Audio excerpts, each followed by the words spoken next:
You are one of God's greatest jewels.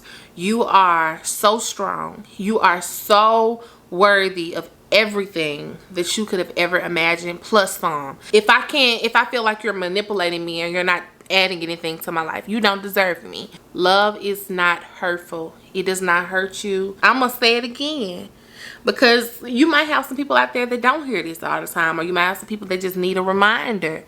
You are worthy of being loved, and being loved the correct way. So I know that you feeling me. Hey girlfriends and boyfriends, welcome back to another video. I'm Ashley if you're new, and if you're not new and you're already one of mine, hey girl, hey boy, I told you I was gonna call you back. So as you can see, I have a little wine situation. If you see my lipstick, it's because I've already been drinking some, because girl, I need a little liquor courage. But today I'm just gonna be sharing something with y'all that I went through not a long time ago, but a long time ago. So like, it was when I was younger, but I'm still young, so it's not like just super old, but it's old, and I'm healed from it, and I want to be able to share it with other people just in case they're going through it. They know someone is going through it. This can help someone. Like, this can really help someone. I wish I, had someone to look to in this situation, and I did. I had people to talk to, but I just didn't. So I hope that this helps someone. I'm not gonna make this intro super long because I want to get into the meat of the matter, but I am opening up about myself and about some things that I've been through in hopes that it can help someone else. This is not for pity. This is not for anyone to sympathize or empathize with me. This is just to be a help to a community that sometimes feel like they don't have any help, and if my transparency can help someone, then by all means necessary, I'm gonna do it. So I'm gonna take another sip, and then we're gonna get into this. I'm laying y'all in. We're gonna get into it. Let's talk about like narcissist men and narcissist people, domestic situations, whether mentally, physically, or emotionally. Y'all, those things are so dear to my heart because I never thought I would be a person that went through stuff like that. So I was young. I was getting over a boy that I really liked. I really liked him, and that situation, it was like in high school, and I really fell so hard for this person, right? And so we decided to just cut ties altogether, and so it hurt. It really hurt. I'm not gonna say that that was like my first time ever loving someone to that extent, but I hadn't loved someone to that extent in a while. And I know it's high school, but I'm a hard lover. So when I love people, I love them really hard. And so that was just a person like I loved really hard. I fell for really hard, and we decided to just break things. We weren't even in a relationship or anything. We just decided to break things, stop talking to each other. So instead of me just allowing myself to like feel and to go through the emotions of not talking to that person, not seeing that person, not being emotionally involved, I allowed myself to not feel and to jump into something else. And the thing of the matter is, y'all, if I would have just allowed myself to feel, this person would have never even been able to come into my space. So with that, we decided to start talking, me and the other person that I met. He wasn't on my radar, I wasn't on his radar. It was just like a coincidence of a moment thing. Like, you're here and I'm trying to get over someone, we're flirting, let's talk to each other. And that's how it happened. It wasn't that I was attracted to him or that he was just like super cute or super, and I hate to say that because like people, when they get out of relationships, they just go, on a tangent. Ooh, he was so ugly, he was that. No, it's not that for real. Like, it wasn't that he was cute, it wasn't that I was attracted to him, it wasn't that I had ever seen him, because up to the time when I met him, I never saw him before. We was like went to the same school, never saw him, anything. That's what that was. So we decided to just be in a relationship or just start talking to each other, and it took my mind off of what I was feeling for the other person. So me talking to him opened a whirlwind to disasters. Like when I say misery and just disaster, like just a lot of self-hate, not even self-hate, but a lot of just low self-esteem in certain areas, and just a whole tangent of things that we're just gonna get into. Yeah, that I had to give y'all a backstory on how we started talking. We started talking because I was trying to get over someone, and so that's how we started talking. And that's why I never ever advise anyone to get with someone when you're trying to get over someone else. Learn how to be by yourself. If you learn how to be by yourself, you'll heal, you'll love yourself, and you won't allow other people or other things to come into your place, or to come into your spaces and your lives when you know that they weren't qualified to do it anyway, like on a regular basis.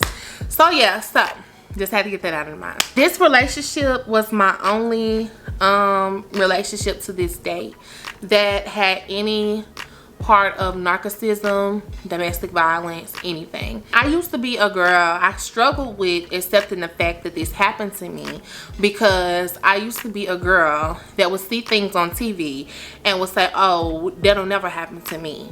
Oh, if this happened, I'm gonna do this. And I struggled with that, and I struggled with honestly taking what had happened to me or what was happening to me and naming it as what it was, because I'm like, oh, if this ever happened to me, I'm gonna do this. If this ever happened to her, I'm gonna do this, you know, like my friends and stuff. I was just like, oh yeah, ain't nobody ever playing us like that. And the matter of the fact is, like, you don't know what you do. You don't know what you would do until you were in that situation. So for me, I never knew what I would do until I was in that situation. And being in that situation was one of the most horrible highlights of my life, but it was one of the best things of my life because it shaped me into the person that I am today. But just some things that happened, just to give y'all like a background story of like things that happened.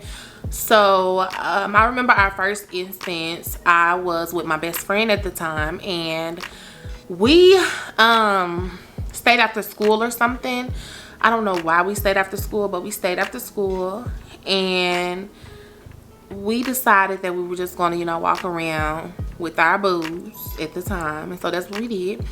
And so I think I made a comment. We got into an argument about something. It's been so long ago that I don't remember what we got into an argument about, but we got into an argument about something, and he was like, I'll throw this in the garbage right now. Well, what he was going to throw in the garbage was books and, you know, supplies that I needed. I needed those things to go to class. I needed those things to get through my coursework in high school. Like, I needed those things. And so I think I made the,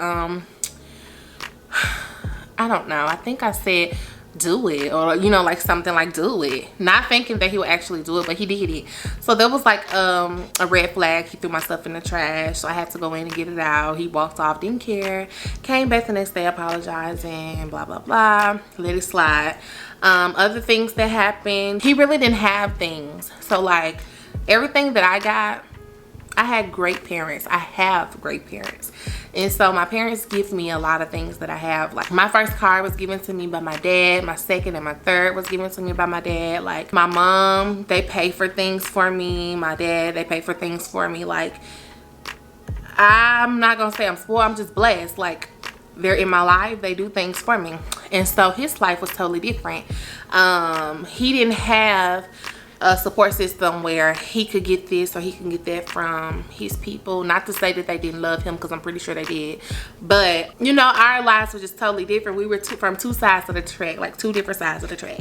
So he would be like, oh, you think you this, you think you that because you got this or you got that. And I really think it was a jealousy thing. I really think that the emotional and mental abuse that he gave out was etched to me because of jealousy. Like, I don't know. I don't know I can't tell you what it's for. You'll have to ask him that. But for me, I think that that's what that was about. So I would just get, you know, all that to me. It went on for a couple of years, like 2.5 years, I think. And I just got fed up. And I decided to leave one day. He was like, you know, give me everything I gave you back. Well, that wasn't hard. So I just went and I got the few little items that he had ever gave me. And I gave it to him, and I guess that upset him. And so, instead of allowing me to go back into the building, he held me hostage, you know, to try to talk to me. I didn't want to talk. I was over the fact. And at that point, we had been like 2 years into the relationship, like 2.5 years. And so I just decided to just dead it, just let it go. I was fed up. I was fed up with the mental and emotional abuse. I was fed up with the narcissism, like like, y'all, it was so heavy. Like, he did nothing wrong. Everything was your fault. Everything was on you. You were the reason why he did certain things, and I did not like that. And I became a product of that. And what I mean by that is I allowed those situations to mold me into another person. So when I'm looking myself in the mirror, and y'all, it's so cliche, but when I would look at myself in the mirror, I would literally see, like, not me. Like, who is this that I'm staring back at, or who have you become? And so it took me a while to get there. It did. But when I did get there, I was just like, who have you become? Like, who have you allowed yourself to be, or who have you allowed this person to make you? I think when I finally started having that self-realization, I decided to just dead everything. And I just knew it was time for me to go when I decided I wanted to fight back. Like, I knew it was time for me to go, y'all. I tried to, I knew it was time for me to go. So I finally left. I filed a restraining order, everything that I needed, and I left. The healing process wasn't easy. It wasn't a process that I am just raving about or whatever rave about, but it's a process that I'm so grateful for. And being in a relationship, I kind of drifted away from my roots, drifted away from following Jesus, following the Lord, following my intuition, and following my discernment. And so once I let him go, I just started tapping into that again. I can truly say that I am healed. So enough of that. I wanted to be I wanted to share some healing, just some things that has helped me heal and become the person I am today. I'm so proud of the person that I am today. I'm so proud of my journey. I'm not ashamed that I ever went through anything that I went through. Granted, if I had the option to go through it again, I'm not really sure I would, but I'm just happy that even through all that, like, I am who I am today. I've been shaped into who I am today, and I feel amazing. I feel amazing about myself. I feel amazing about who God has called me to be. I feel amazing about where I'm going in life. I feel amazing about my life. I feel amazing about everything. I feel amazing about me. I love me. I love everything about me. If you thought you knew me then, you don't. If you knew me when I was going through stuff like that, you don't know me, girl. I want to get into some things that helped me heal. So one of the main things that helped me heal was just to, and I know y'all hear it all the time, I know y'all hear it from like your parents and stuff, but just to dive into the word, y'all, or just to surround yourself with people that love the Lord. There were many times when I felt like I couldn't pray. I couldn't talk to God about what I was going through, but being around people that love Jesus and that were able to pray for me on my behalf and go to Jesus about me on my behalf and just see me and have discernment about my situations in general, they helped me a lot. I remember one time, like, I wasn't able to pray, and I wanted to pray so bad, but I just felt like I couldn't pray. I felt like I couldn't do anything. I felt like I was unworthy to pray. And girl, I had some friends gathered around me, prayed for me, interceded for me, and it pushed me back to a place of being able to talk to God, being able to not be ashamed to talk to God, not being ashamed of my situation, not being ashamed of where I was. And I'm so appreciative of those people. I love those people with everything in me. We don't talk every day, but those people have a dear place in my heart. When I say a dear place in my heart, a dear place in my heart, because they did something for me that I couldn't even do for myself in a moment, and it pushed me to be open to doing it again, and to be mindful that I can come to God in all my forms. I'm so appreciative of them, like so super appreciative of them. Another thing that helped me was just I started to do things that I like to do. So things that brought me joy, because joy had been so long gone in my life, in that area and stage of life. So I just decided to do things that made me happy. So spending time with my friends, going shopping, cooking, reading, writing. Like those are things I really love to read and write. I'm a really good writer, and I love a good book. So those were really, really helpful. And one of the main things that had truly helped me was just admitting what I've been through. Y'all, it was so many times that I would have conversations with people and I'd be like, no, he didn't do this, no, he didn't do that, no, I wasn't through that, no, I wasn't through this. And it was because I was ashamed of what I had been through. But if you just allow yourself to admit to what you have been through and just take it for what it is and own it, yeah, it's so much healing in that. It's so much healing in saying, yes, this happened to me. Yes, this happened to me. And yes, this happened to me. It's so much healing in that. When you open up about what you've been into, you allow other people to love on you and to pray for you and to do things that you can't do for yourself at that moment. And just to have a village, you don't have to go through it alone. Like, that's something that you don't have to do. And I taught myself that, not early on, but like the middle of my little journey, because at first I didn't want people to know. But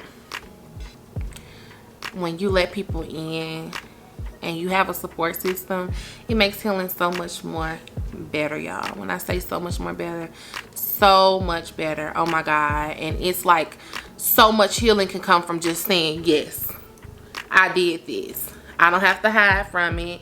Yes, I did this. Yes, I was in this. Yes, this happened.